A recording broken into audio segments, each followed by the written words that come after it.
Good morning, sensors, and welcome back to our channel. Today, I want to give you a small tip to improve the performance of Assetto Corsa Competizione, regardless of your viewing system, whether it's a 4K monitor, a triple monitor, or a virtual reality headset. This method is very simple, and it simply involves updating NVIDIA's DLSS libraries to the latest version. To do this, let's reduce the idiot and put it here on the right. What do we write?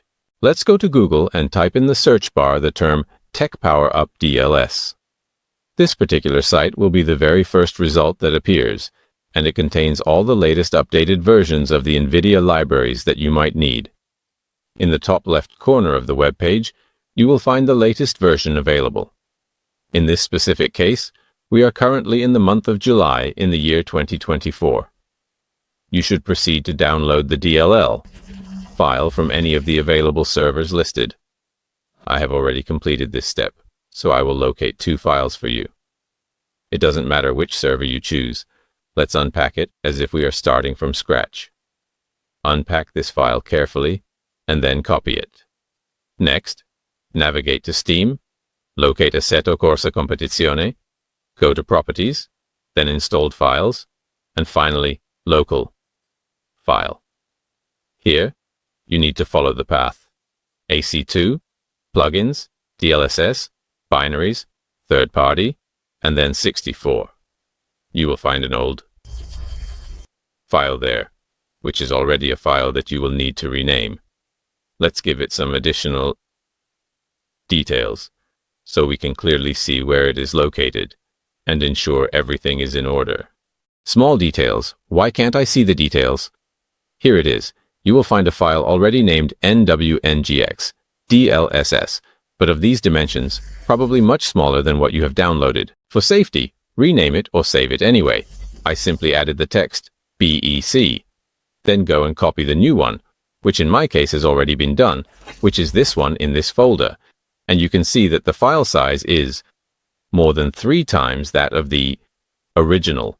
Assetto Corsa Competizione does not perform this operation automatically. Once this is done, close everything, and restart and launch Assetto Corsa and start playing. Of course, you need to enable DLSS. Set it to quality option, that is, the best of the best. It obviously depends on your computer. I remind you that I have an i7 with a 3070, an RTX 3070, and I find it very good. So assess the PC you have and make the necessary adjustments accordingly. Keep in mind that I play in VR.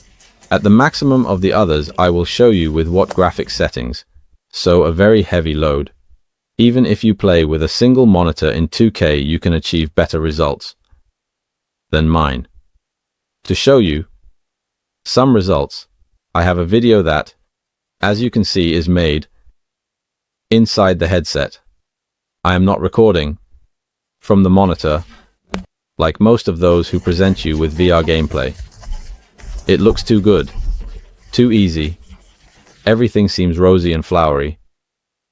Instead, if you go from the headset like I am doing, you actually see what my eyes see, more or less. So I had to use OpenXR to activate the FPS overlay, that is, to show you the FPS that are flying in front of my face, because otherwise I couldn't show you this. Here you see my settings. View distance high. I do one thing. I limit the frame rate even though I have the headset at maximum resolution and 90 Hz. I still limit it to 60. This is because, as far as I know, our eyes cannot capture more than 35-40 FPS. I set it to 60 FPS so that when I exceed this limit, any system resources remain available to me and I overload less. As you can see, I have everything set to high, DL not ultra but high, but I could also set it to ultra. The DLSS is set to quality and the post-processing effects instead. As you can see, everything is set to ultra, vegetation ultra, textures ultra, mirror distance high. Rear view mirror resolution medium.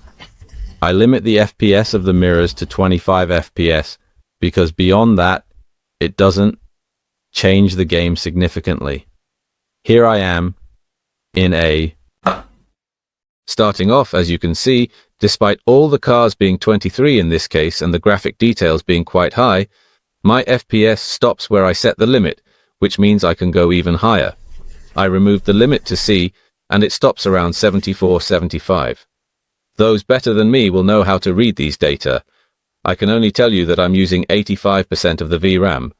I should have 6 GB, but I'm not sure about that data. However, what interests me are the FPS. It went down to 58 for a moment, then back to 60 when the grid smooths out at a steady 60. Luckily, we progressed further in the race. I must say I've improved a lot by adding the new libraries, plus all the other tips and tricks I've explained to you in previous videos. I'll pause this. I'll come back big and strong. And I hope to have given you advice that will bring you the same benefits it brought me. I'm very happy. I found a much clearer view from the headset, and I've increased the smoothness by about 10–15%. Now I can work steadily in any condition, even in the rain, at 60 FPS, which I think is relative in VR. I know those with monitors will tell me, but if you don't have 144 Hz and 100,000, you're nobody if you don't have FPS. But I assure you that even if you already have 144 and 120,000 FPS, updating the DLSS libraries will significantly improve your performance. Anyway, it won't hurt you, so this is advice I give to everyone, and to 360,000, I thank you for being with me, and I look forward to the next video. Bye, guys.